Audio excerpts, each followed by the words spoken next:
So this chapter, Bertha went over some centuries about sexuality.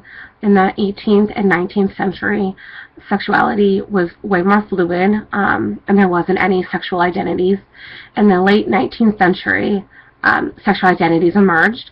So now you could identify as homosexual or heterosexual, and heterosexuality was the norm.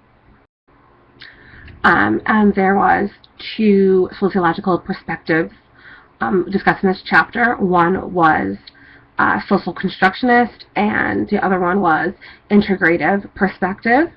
The integrative perspective discussed biology and social factors, and the social constructionist discussed that sexuality was socially constructed. And I think the beginning of the chapter had some really great points about that, how people were writing love letters to same-sex, and but it was never questioned. But I think overall the most interesting thing about this chapter was how sexuality was treated throughout the past several centuries. How in the beginning, in the 18th century, it was fluid, as I said, and then it started becoming more private. Homosexuality was considered a mental illness into the 1970s. I did know that homosexuality was once a mental illness, but I didn't know it wasn't changed until the 70s. So that's crazy, because the 70s was like 40 years ago.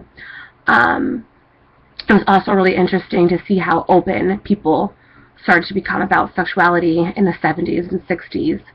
There was even two Supreme Court cases that discussed contraceptives. And definitely I think there's a statistic in the chapter that said that people's view on premarital sex being wrong is decreasing from the 70s to 2006. So we're definitely becoming more open about our sexualities.